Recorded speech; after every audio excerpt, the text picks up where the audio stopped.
This is English विशी। I am with my English classes. और आज के इस वीडियो में मैं बिहार स्कूल एग्जामिनेशन बोर्ड द्वारा जारी किए गए इंटरमीडिएट के इंग्लिश का जो मॉडल सेट है उसमें जो कुछ गलत आंसर्स हैं डिफरेंट यूट्यूब चैनल्स पर, साथ ही जो कुछ कन्फ्यूजन्स है उसको क्लियर करने की कोशिश कर रहा हूँ।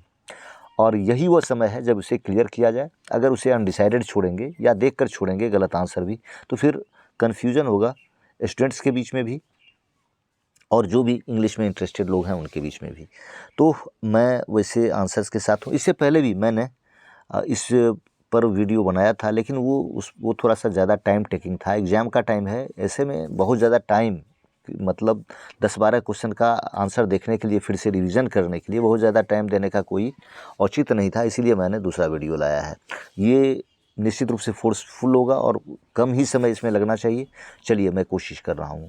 और ऐसे में आप देख लीजिए कि आर्ट्स और साइंस में जो कन्फ्यूज्ड क्वेश्चन हैं, वो मतलब कन्फ्यूज्ड आंसर्स हैं या गलत आंसर्स हैं, वो आर्ट्स में 11, 20, 51, 55, 56, 57, 59, 70 और साइंस में 13, 14, 28, 41, 50, 51, 54, 58, 62, 73, 75, 78। एक्चुअली किसी भी चैनल पर इतना मतलब गलत नहीं है आंसर, मतलब इतने क्वेश्चन के आंसर गलत नहीं है, इक्का दुक्का आंसर गलत है। जिस किसी ने भी आंसर समय पर दिया है, अपना परफॉर्मेंस दिया है, मतलब उन लोगों ने काफ़ी अच्छा परफॉर्मेंस दिया है, काफ़ी अच्छा काम किया है।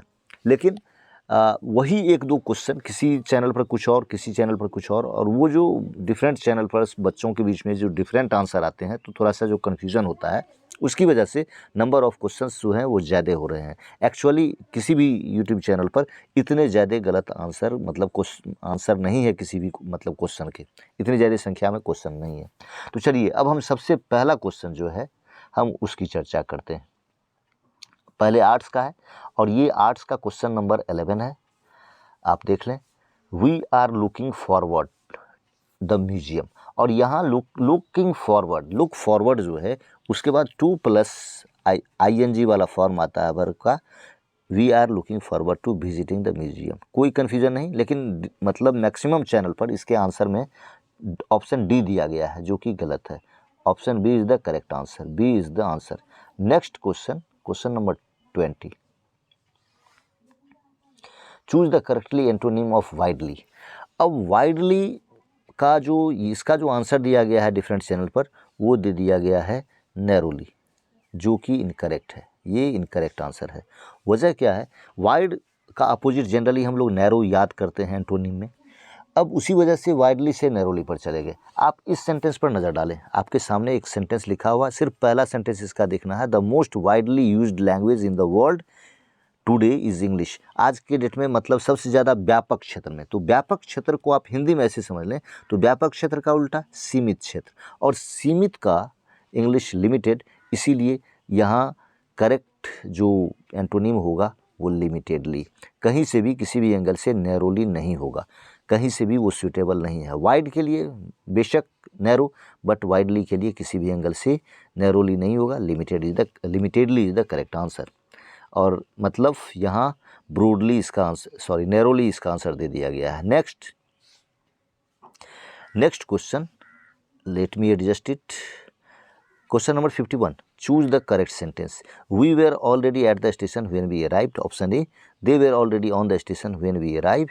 दे वेर ऑन, अब वेयर की बात हो रही है और यहाँ प्रेजेंट इंडिफिनिट है। आप इसमें भी देख लें, प्रेजेंट इंडिफिनिट की बात है और पास्ट की बात है, तो पास्ट और प्रेजेंट में यहाँ कोई कम्बिनेशन नहीं। They are already on the station, at the station, when we are arriving, इसका भी कोई तुक नहीं है। करेक्ट ऑप्शन जो है ऑप्शन ए। इसमें इक्का दुक्का चैनल पर इसका हम गलत आंसर देख रहे हैं और वैसे बहुत ज़्यादा इशू नहीं है इसके साथ। मतलब हमारे स्टेशन पर पहुंचने से यहाँ भी पास्ट इंडेफिनिट और यहाँ भी मेरे स्टेशन पर पहुंचने से पहले, हम लोगों के स्टेशन पर पहुंचने से पहले ऑलरेडी, मतलब वो लोग पहले ही आ चुके थे। Correct option A. Next question number 55। ये सारे के सारे आर्ट्स के क्वेश्चन हैं। There are 30 students in each section of class 5। Choose the correct, मतलब एडजेक्टिव इन द सेंटेंस। अब इसमें एडजेक्टिव क्या है, यहाँ मैं कहीं मतलब कोई मिस्टेक नहीं देख रहा हूँ, लेकिन मैं अलग एंगल से इसको डिस्कस कर देना चाहता था इस क्वेश्चन को।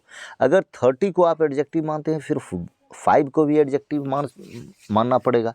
अगर आपका ये रीज़न है कि 5 लास्ट में है और 30 स्टूडेंट्स से पहले है, तो इसीलिए 30 एडजेक्टिव है और 5 एडजेक्टिव नहीं है। तो फिर मैं एग्जांपल देता हूँ, he is a tall boy, तो टॉल बॉय से पहले तो एडजेक्टिव बेशक इसी तरह 30 स्टूडेंट्स की तरह। और अगर उसी को बोले ही इज़ टॉल, तो टॉल तो फिर लास्ट में है, फिर भी वो एडजेक्टिव है। तो इसीलिए 5 भी एडजेक्टिव हो सकता है। बट ये क्लास 5 जो है ना, एक चीज़ का सेंस देता है, एक कोई नाउन का सेंस देता है। Class 1, class 2, class 3 these are all nouns, इसीलिए ये नाउन्स है।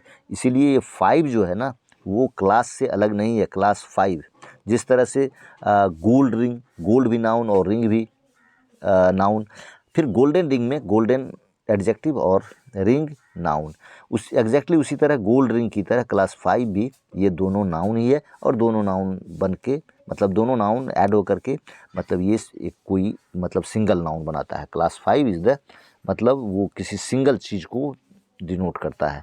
नेक्स्ट क्वेश्चन, इसीलिए 30, सॉरी इस पर फिर से एक बार आ जाते हैं। इसीलिए 30 यहाँ एकदम जेन्युइनली एडजेक्टिव है और ये करेक्ट आंसर है। और इसमें कहीं कोई और बहुत अधिक इशू नहीं है, बस 5 से हमने दिखाया इसका contrast. Next question, question number 56, will a wise man behave so, और इसका क्या मतलब है? Will a man can touch the sun, तो जिस तरह वहाँ हम कहेंगे नहीं कोई आदमी सूरज को टच नहीं कर सकता, इसी तरह will a wise man behave सो, किसी अच्छे आदमी को ऐसा बिहेव करना चाहिए क्या?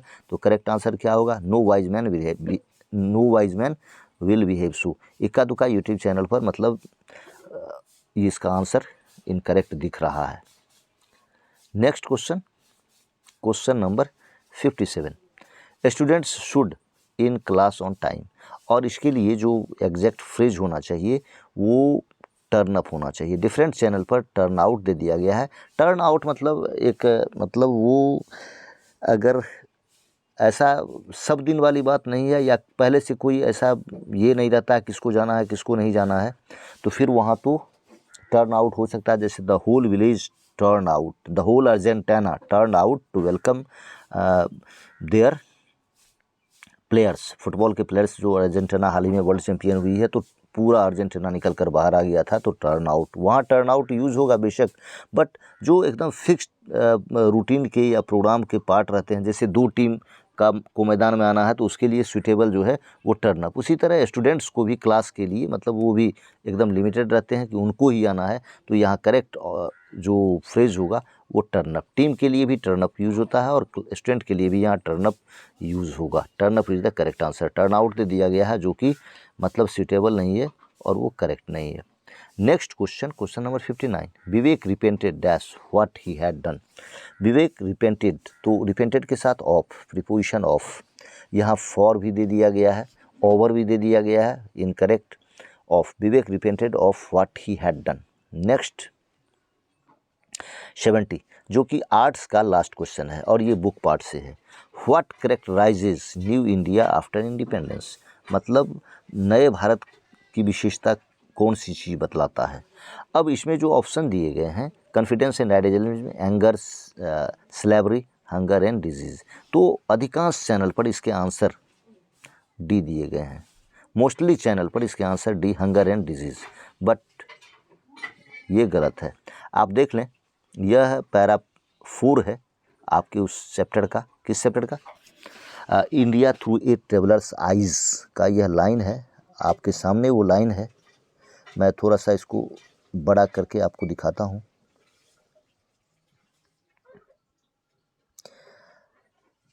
आप यहाँ देख लें, even the blustering and accusation at home and abroad have not changed the quiet confidence of new India, and this confidence founded in unyielding idealism permits our world life। और इसीलिए यह जो कॉन्फिडेंस है ना, और यह जो मतलब आइडियलिज्म, आदर्शवाद के प्रति, जो हमारा आदर्श है किसी लक्ष्य के प्रति या किसी मतलब अच्छे विचार के प्रति, उसको कोई हिला नहीं सकता है। मतलब हमारे आदर्शवाद में जो हमारा कॉन्फिडेंस है उसको कोई हिला नहीं सकता। इसीलिए यहाँ जो करेक्ट आंसर है वो है ऑप्शन ए।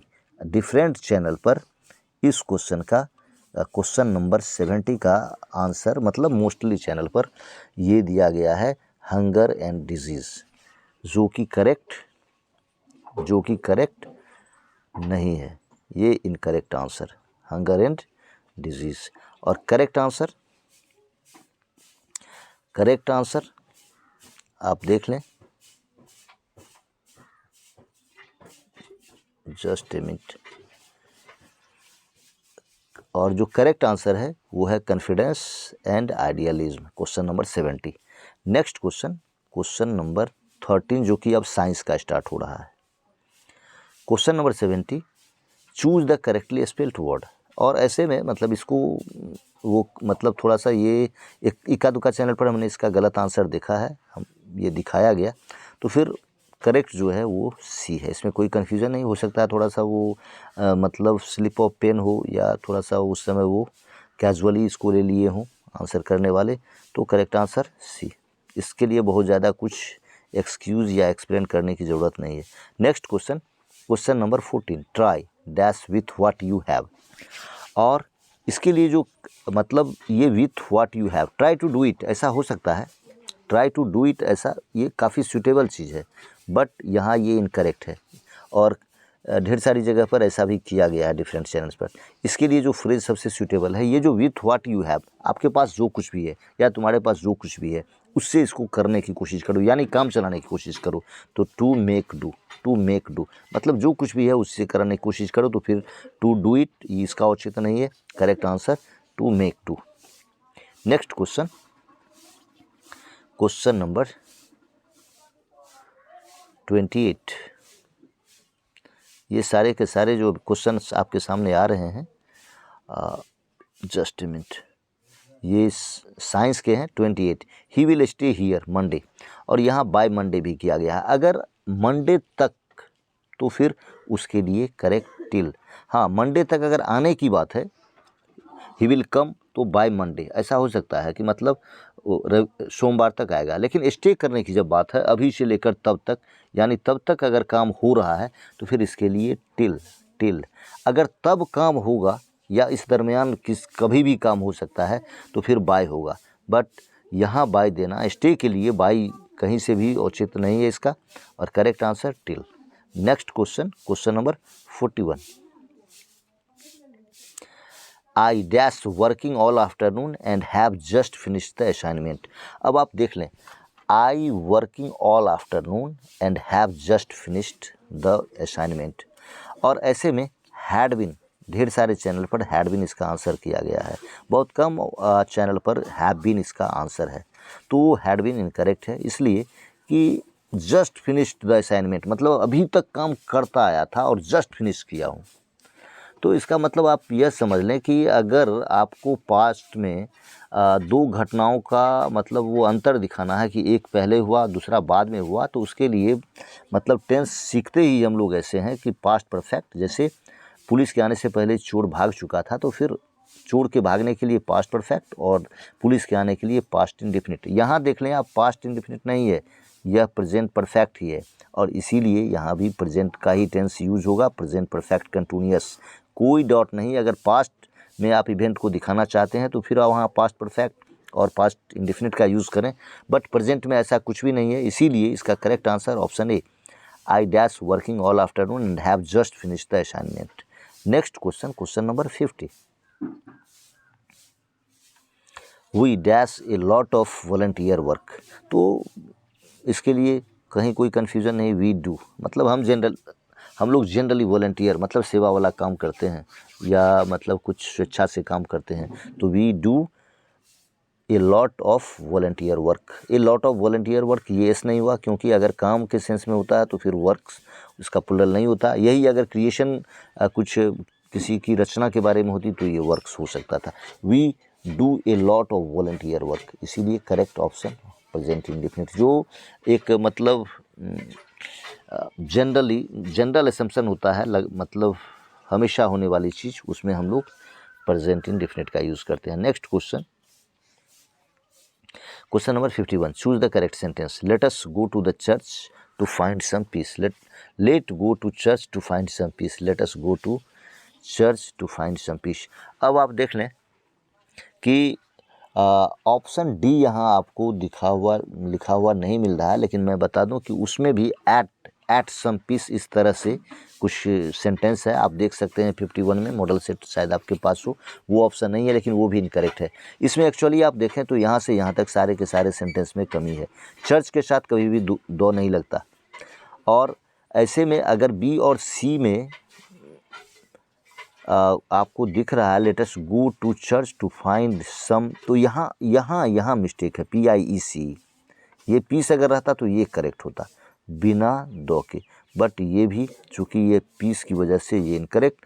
और यहाँ देख लें आप, लेट अस नहीं है, let us go to church to find some peace, ये करेक्ट होता, बट ये भी करेक्ट नहीं है, चूँकि यहाँ जो होना चाहिए लेटस, वो लेटेस्ट नहीं है, सिर्फ लेट गो। ये कोई भी सेंटेंस नहीं है, एक्चुअली यह भी कोई सेंटेंस नहीं है, और इसीलिए इसको अगर आंसर दिखाया जा रहा है तो मतलब इसमें थोड़ी सी कमी है। अब मिसप्रिंट की वजह से हो या जो भी हो मैं नहीं जानता, बट ये गलत है, और वो भी ऑप्शन डी भी गलत है।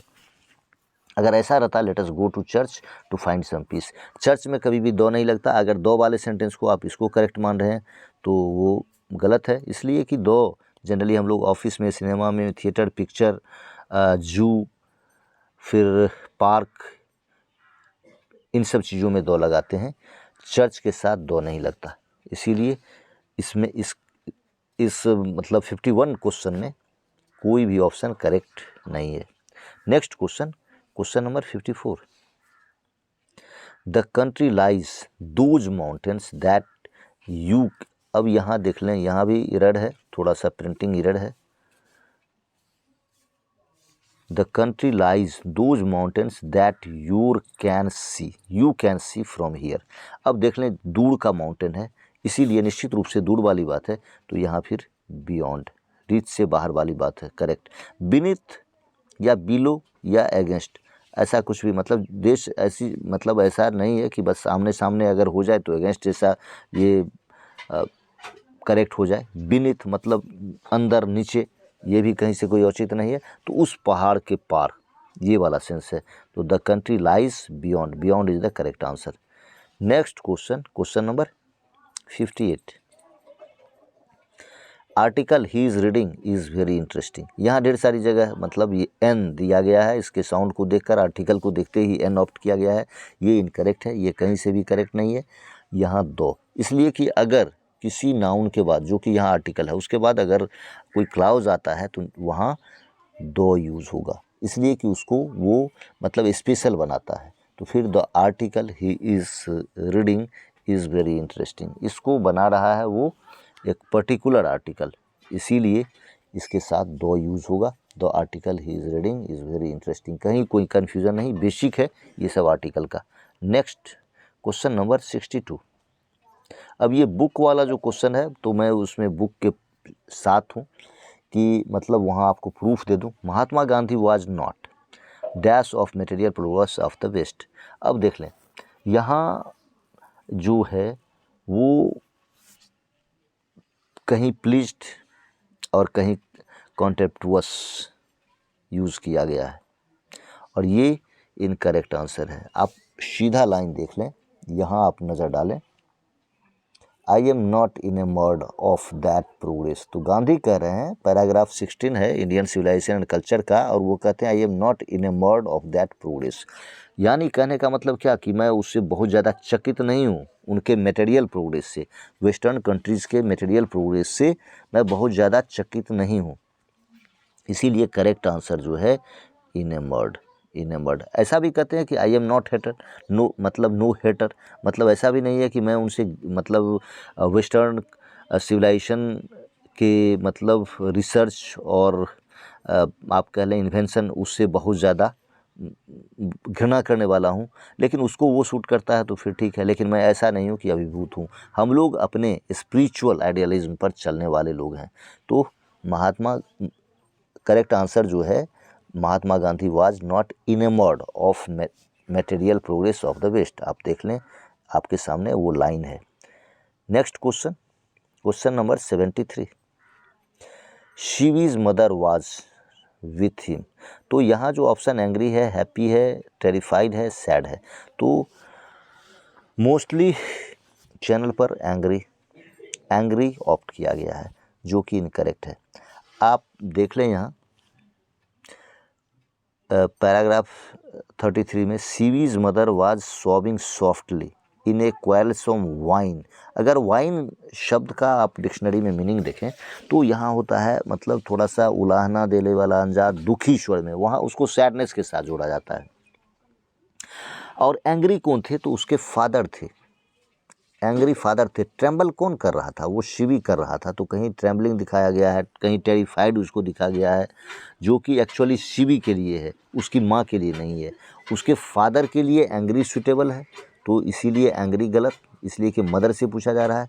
तो ये जो साइकोलॉजी से रिलेटेड, कुछ माइंडसेट से जो रिलेटेड क्वेश्चन होते हैं, थोड़ा सा उसमें ज़्यादा डेप्थ रहता है। और यहाँ आप देख सकते हैं वाइन वर्ड का यूज़ किया गया है, वो सैड से कनेक्टेड है।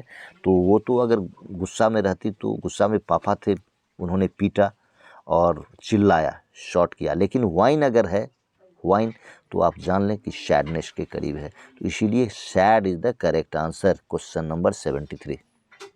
Next question, question number 75। Benji showed no signs of that while driving away his parents. और यहाँ सैडनेस को ऑप्ट किया गया है, जो इनकरेक्ट है। आप देख लें, सीधा लाइन है कि ही शोव्ड, यहाँ देख लें आप, ही शोव्ड, जहाँ ये मतलब निशान दिख रहा है आपको हरे रंग का, he showed no sign of normal emotion, एकदम क्लियर कट लाइन है। इसीलिए बैंजी के लिए ही आया है। तो बैंजी showed no signs of normal emotion. Totally channel पर यहाँ ये सैडनेस, मतलब मोस्टली चैनल पर सैडनेस यूज किया गया है। तो normal emotion is the correct answer. Next, जो कि लास्ट क्वेश्चन है, और यहाँ पूछा गया है nurse in the poem now the leaves are falling fast stands for. यानी नर्स वर्ड जो है now the leaves are falling fast में, वो नर्स का मतलब क्या है, उसका अर्थ क्या होता है? ऑप्शन प्लांट, फ्रूट, ट्री और बर्ड। तो यहाँ प्लांट ऑप्ट किया गया है, जो करेक्ट नहीं है। आप अगर इस मीनिंग को देखें, इसको अगर ठीक से पढ़ें, नर्स फ्लावर्स ग्रोइंग अंडर और बिसाइड से सपोर्टिंग ट्री कॉल्ड नर्स। अगर फ्लावर्स के लिए आता ना ये, तो फिर ये नर्सेज होता। आप जान ले, सपोर्टिंग ट्री के लिए आ रहा है, सपोर्टिंग ट्री, जिसे कि नर्स कहा जाता है। So the correct answer is, nurse का जो है वो क्या है, a tree is the correct answer 78 का। तो निश्चित रूप से ये जानना इसलिए भी ज़रूरी था कि सिर्फ और सिर्फ करेक्ट आंसर ही नहीं जानते हैं, हमारे जो सोचने का या आंसर पर पहुंचने का जो हमारा अप्रोच है, वो उसमें भी चेंजिंग आनी ज़रूरी है। कि कुछ चीज़ जिसे हम इतना आसान समझते हैं, वो उतना एक्चुअली आसान नहीं है। थोड़ा सा उसमें ट्विस्ट है और थोड़ा सा उसमें डेप्थ है, जिस डेप्थ में हमें जाना पड़ता है। चलिए, अगर ये वीडियो आपको अच्छा लगे तो फिर लाइक कीजिए, शेयर कीजिए अधिकांश फ्रेंड्स के साथ, ताकि उनका कन्फ्यूज़न क्लियर हो सके और करेक्ट आंसर को वो जान सके। साथ ही हमारे चैनल इंग्लिश ABC को सब्सक्राइब कीजिए। अगले वीडियो के साथ फिर आते हैं, आपके एग्ज़ाम के सिलसिले में बात करेंगे। बाय।